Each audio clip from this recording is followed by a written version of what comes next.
সমুদ্রের নিচে এমন এক রাস্তা বানাচ্ছে চীন, যেটা দেখলে মনে হবে ভবিষ্যতের পৃথিবী শুরু হয়ে গেছে। চীনের শেনজেন জংশান ব্রিজ শুধু একটা ব্রিজ না, এটার এক অংশ চলে গেছে সমুদ্রের নিচ দিয়ে। আর এই পুরো প্রজেক্ট বানাতে খরচ হয়েছে প্রায় $6.7 বিলিয়ন। সবচেয়ে অবাক করার বিষয় হলো, এই রাস্তার কারণে আগে যেখানে এক শহর থেকে আরেক শহরে যেতে 2 ঘন্টা লাগতো, এখন লাগবে মাত্র 30 মিনিট। পুরো প্রজেক্টটা প্রায় 24 কিলোমিটার লম্বা। এর মধ্যে আছে বিশাল ব্রিজ, আন্ডার ওয়াটার ট্যানেল আর সমুদ্রের মাঝখানে বানানো কৃত্রিম দ্বীপ। এই ট্যানেল বানানো এতটাই কঠিন ছিল যে প্রায় 7 বছর ধরে 10,000-এর বেশি মানুষ কাজ করেছে। ঝড়, সমুদ্রের চাপ, লবণাক্ত পানি সবকিছুর সাথে যুদ্ধ করে এটা তৈরি করা হয়েছে। আর ভিতরের টেকনোলজি শুনলে আরও অবাক হবেন। ট্যানেলের ভিতরে আছে স্মার্ট এলইডি লাইট, যেগুলো বিপদ বুঝলে নিজের রং বদলে ফেলে।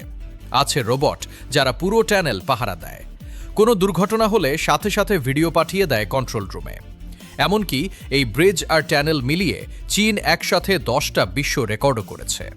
সবচেয়ে বড় কথা, এই প্রজেক্ট এখন চীনের অর্থনীতি আর যোগাযোগ ব্যবস্থাকে পুরো বদলে দিচ্ছে। ভাবুন তো, সমুদ্রের নিচ দিয়ে হাজার হাজার গাড়ি ছুটে যাচ্ছে আর উপরে বিশাল জাহাজ চলাচল করছে।